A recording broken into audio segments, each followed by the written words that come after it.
आपका स्वागत है अपने YouTube चैनल एक स्पेस ऑनलाइन क्लासेस में। जैसा कि हम लोग मैथ का सिलेबस सीखने वाले हैं कि मैथ का सिलेबस में कहाँ पर एग्जाम में कैसे कितना नंबर आता है, कैसे कब कितना नंबर आता है।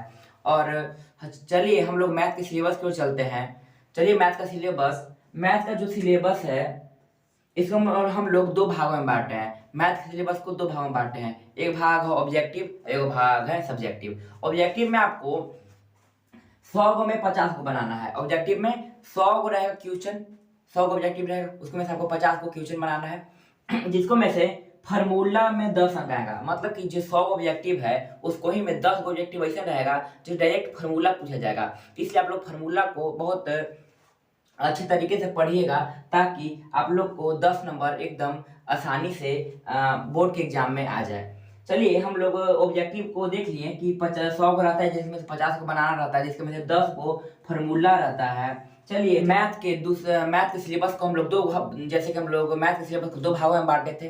दो भागों में पहला भाग था ऑब्जेक्टिव, जो ऑब्जेक्टिव क्लियर हो गया। चलिए दूसरा भाग चलते हैं जिसका नाम है सब्जेक्टिव। सब्जेक्टिव की ओर चलते हैं तो सब्जेक्टिव में पहले 3 अंक के प्रश्न आता था। पहले 3 अंक के प्रश्न आता था, अब 3 अंक के प्रश्न नहीं आता है, 2 अंक के प्रश्न आता है। 2 अंक के प्रश्न है 30 में से आपको 15 बनाना है। 30 में से कितना बनाना है? 30 में से आपको बनाना है 15। और एक होता है 5 अंकीय प्रश्न, जो 8 में से आपको 4 बनाना है। 5 अंक के प्रश्न में आपको 8 को देल रहेगा जिसको में 4 बनाना है। 2 अंक के प्रश्न आपको 30 को क्वेश्चन देल रहेगा जिसको में से आपको 15 को बनाना है। तो हम लोग पूरा नंबर को ऐड करते हैं और जानते हैं कि 100 नंबर आया कि नहीं आया। देखिए ऑब्जेक्टिव में आपको 100 रहेगा जिसमें से 50 को बनाना है। अगर आप 50 को बनाना है और तो आप 50 को ना बनाइएगा। अब एक नंबर का तो 50 नंबर ना मिलेगा, तो 50 नंबर इसका में 2 अंक के प्रश्न 30 में से 15 बनाना है। 2 गुने 15 मतलब कि ये हो गया 30।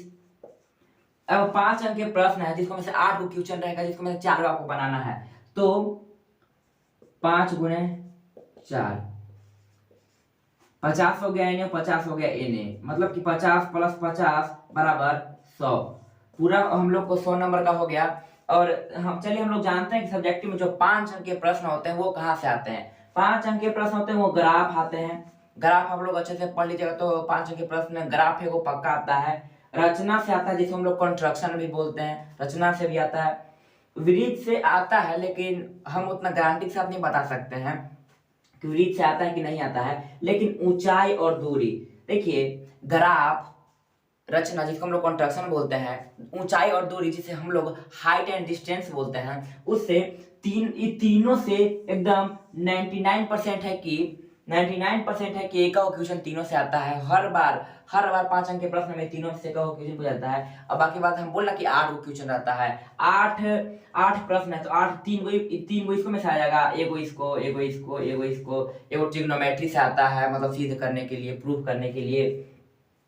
और बोलिए कि प्रमेय का होता है तो प्रमेय जैसे कि √2 सिद्ध करे कि √2 एक अपरिमेय संख्या है, उसको प्रमेय हो गया वो। भिन्न मतलब आप लोग क्या समझते हैं भिन्न से? भिन्न मतलब कि जिसको अंश और हर के फॉर्म में लिखा जाए। अंश और हर के फॉर्म में लिखे उनको भिन्न हो जाएगा। जैसे कि लिखा रहेगा कि अंश में 2 जोड़ने पर 4 आ गया, अंश में 3 घटाने पर 9 आ गया, ऐसे रहता है, उसको भिन्न बोलते हैं। ग्राफ आप लोग हम बताएंगे ग्राफ क्या होता है, ऐसे पढ़ाएंगे ना ग्राफ तो बताएंगे आप लोग को ग्राफ क्या होता है। और रचना कंस्ट्रक्शन में बताएंगे।